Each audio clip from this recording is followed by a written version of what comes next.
ഇപ്പം നിങ്ങളുടെ പ്രസ് ക്ലബിന് അദ്ദേഹത്തെക്കുറിച്ചുള്ള അഭിപ്രായം ഞാൻ കേട്ടപ്പോഴത്തേക്ക് ഞാൻ തന്നെ വളരെ ഒരു ആവശ്യത്തിലിരിക്കുകയാണ്.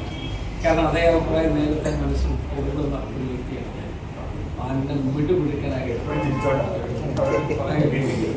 നിയമസഭക്കാർക്ക് അദ്ദേഹത്തിൻ്റെ പ്രസംഗം ഞാൻ ജോലിയുടെ ഒറ്റയ്ക്ക് പറഞ്ഞു. അവിടെ പ്രസംഗം നല്ല ഗംഭീരം, നല്ല മനോഹരം. നമ്മുടെ 71 അംഗങ്ങളാണ് പുതിയ ആളുകളായിട്ട് വന്നത്.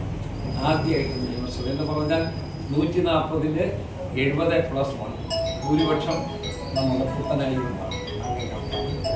ആ തലമുറയിലെ ജോബായിട്ട് നിയമസഭയിലുണ്ടായിരുന്നു.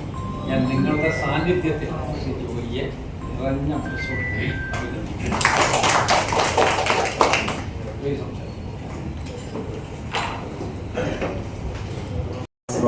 സ്പീക്കർ നിയമസഭയുടെ നാഥനായിട്ടുള്ള ശ്രീമതി തിരുവഞ്ചൂർ സാറ് ഇവിടെ എത്തിയിരിക്കുകയാണ്. ഞങ്ങൾക്കൊക്കെ അദ്ദേഹം ഗുരുനാഥനാണ്. KSU യൂത്ത് കോൺഗ്രസ് പ്രസ്ഥാനത്തിലൂടെ പൊതുരംഗത്തേക്ക് കടന്നു വന്ന ഞങ്ങൾക്ക് പുതുതലമുറയിലെ എല്ലാ പ്രിയപ്പെട്ടവർക്കും അദ്ദേഹം ഗുരുനാഥൻ വഴികാട്ടിയാണ്.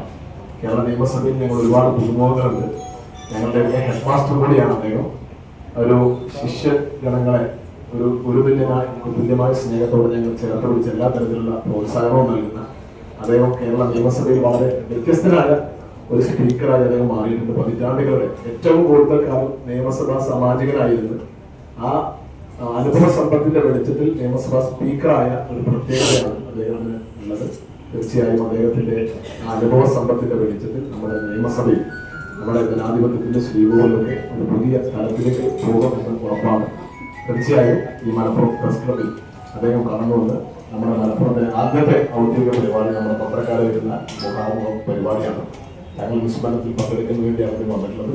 കോട്ടയത്ത് നമ്മുടെ ഈ പ്രതിക്ഷോഭം 21 ലക്ഷത്തോളം സന്തുഷ്ടരായ ഉപഭോക്താക്കളും 2 ലക്ഷത്തോളം തിമിര ശസ്ത്രക്രിയകളും പൂർത്തിയാക്കിയ മലബാറിലെ ഏക കണ്ണാശുപത്രി Al Salama high hospital, hospital road, Perinthalmanna.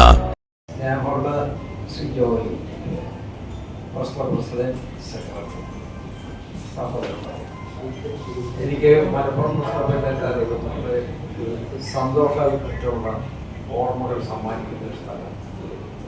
ഈ അടുത്ത കാലത്ത് ഞാൻ വന്നിട്ടില്ല എന്നുള്ളത് സത്യം ശരിയാണ്. പക്ഷേ നിങ്ങളുമായിട്ടുള്ള ഇൻട്രാക്ഷൻ കിട്ടുന്നത് ഒരു സന്ദർഭമുണ്ട്. നിങ്ങളും ഒഴിവാക്കാറില്ല, ഞാനും പാഴാക്കാറില്ല. അതുകൊണ്ട് ഇന്നിവിടെ വരുന്നു ഒരു പ്രത്യേക സാഹചര്യത്തിലാണ് ഇവിടെ വരാൻ തീരുമാനിച്ചത്. പക്ഷെ വന്നതിന് ശേഷം നാട്ടിലുണ്ടായ പ്രളയവും ബാക്കി കാര്യങ്ങളും സത്യം പറഞ്ഞാൽ എൻ്റെ മനസ്സിനെ വേട്ടയാടുകയും ചെയ്യുന്നുണ്ട്. അതുകൊണ്ട് എനിക്ക് വേഗം ഒന്ന് മടങ്ങണം എന്നുള്ളൊരു ചിന്തയോടുകൂടിയാണ് ഞാൻ നിൽക്കുകയും ചെയ്യുന്നത്. ഞാൻ നിങ്ങൾക്ക് എല്ലാവർക്കും എൻ്റെ സന്തോഷം പങ്കുവെക്കുന്നു. സ്നേഹത്തോടുകൂടി നല്ല സംസ്കാര സമ്പന്നമായി നമ്മളുടെ മാധ്യമരംഗം കൈകാര്യം ചെയ്യുന്ന ആളുകളാണ്. പ്രത്യേകിച്ച് നമ്മുടെ പുറത്തുള്ള സഹോദരന്മാരെന്ന് എനിക്കറിയാം. അതുകൊണ്ട് നിങ്ങൾ ചോദിക്കുന്ന ഏത് ചോദ്യത്തിന് ഞാൻ കീഴടങ്ങുക നിർത്തമാണ് എൻ്റെ ഒരു ശൈലി തന്നെ. ഞാനതുകൊണ്ട് നിങ്ങളുടെ ചോദ്യത്തിന് സന്ദർഭം നൽകുന്നു. നിങ്ങൾ ചോദ്യം ചോദിക്കാൻ ഞാൻ നിങ്ങളുടെ സന്തോഷം രേഖപ്പെടുത്തുകയും ചെയ്യുന്നു.